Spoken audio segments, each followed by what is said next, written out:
So Jimmie Ward could miss week 1, which is bad because the last time they didn't have Jimmie Ward, they lost to Colt McCoy. The competition now is between Tarvarius Moore and George Odum. Tarvarius Moore got the first crack at starting today. Maybe they'll switch off. We'll see what happens in Minneapolis. Not all competitions yield a starting caliber player. What do you make of this competition? Well, first of all, Romeo Dubs beat was it Dubs that beat Tarvarius off the line in the cover 0 early in the game for the touchdown. And Tarvarius, he got no jam. He has no quickness. He's not quick. I mean, so quickness is a big part of coverage. Couldn't turn and run. He's not quick. He's not a quick player, and whatever quickness he had after the ACL, he's lost it. I mean, he got beat off the line. He's arguably one of the best athletes on the entire team, and he played that from the trail position. He had no recovery skills at all. So I'm very concerned. I think Tarvarius Moore is big, strong, fast, and cannot play. And George Odum is a special teamer, and so. Taylor Hawkins is either going to be in a great position, or maybe Jesse Bates will be here, or maybe the pro personnel director is scouring other teams' 53-man roster or 90-man rosters for, maybe there's another team out there that has incredible depth at safety and they can make a deal. But man, I think they're probably looking around right now, and I bet you they're floating around with some names and some workouts because that is the thinnest area on this team. Safety. Yeah, I mean, is Tavon Wilson available? Remember him last year? He was getting the starters reps. This kind of brings up the decision to let Jaquiski Tartt go.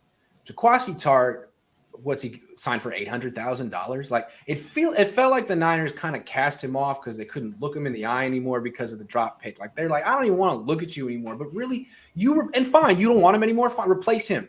They replaced him with a special team specialist in George Odum and Tarvarius Moore, who that was just a giant question mark coming off a huge injury. So now, I mean, they're probably thinking we could have just had Tartt for $800K. And now they're thinking, well, maybe George Odum can play safety for a week. Yikes. Oh, he better. Because it ain't more. Is that too harsh to say? I mean, no, there's no way he can't. Ready. No. He's not. He doesn't have any quickness. No. He ran 4.32. He's 6'2". He's got long arms. He's a crazy straight line athlete.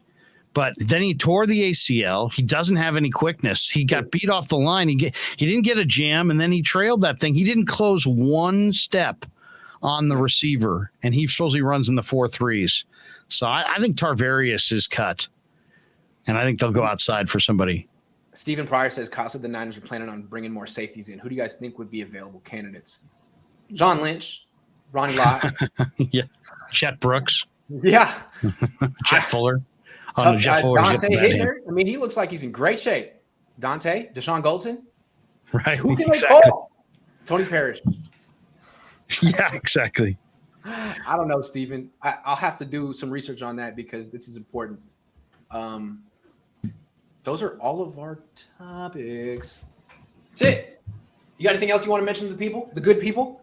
Well, I think overall, I think people have to be pretty pleased with, I'll say this. You weren't in the room when Marcelino McCrary-Ball spoke, but Grant, this guy is something else. And he looked right at the camera and he's like, hey, man, I'm ranting. But he also said at one point, I'm making this team. Nice. And so to me, I think that's going to be really interesting. You got Greenlaw, Warner, and Al Shire. Then you brought in Oren Burks, and he's going to make the team. But then you got Flanagan Foles, who's playing really well. You got Curtis Robinson, who's somewhat of a special teams ace. But I don't think a guy like Marcelino McCrary-Ball gets through waivers where Flanagan Fowles or Curtis Robinson may. So I think that coming out of the game, if there's one guy who I thought got a roster spot that didn't have a roster spot, I think it's Marcelino McCrary-Ball.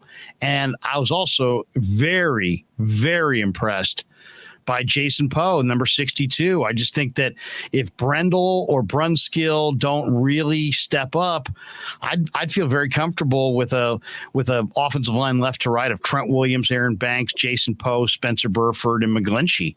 I think Poe I'd like to see what Poe looks like at center when he sets his feet, bows his back, fires his hands. He doesn't give any ground at all. And then his quickness at the snap is crazy great, and his power and strength at the point is equally crazy great. So I mean, I know he's short, and I know nobody drafted him, Grant, but don't think I'm crazy when I say I see kind of a Pro Bowl caliber player in Poe. I see a really, really good, impactful guy who can move you in the run game, and he still has the quickness against all these NFL interior speed guys with crazy great feet. So I think Poe and Marcelino McCrary-Ball, both those guys looked really, really good to me. Like really good. It was funny. We were sitting like maybe 30 feet away from each other in the press box. And so McCrary-Ball got that interception. Afterward, I just stood up and looked at you like, wow, you called it. We're pointing at each other. That kid's and he's the greatest personality I've seen on this team. I mean, I got to get him on my Krug Show channel. He's just all full of life, and the guy is rocked up, and he can run and he can cover. I mean, he's 40. I'm a big fan of 40 and a big fan of 62.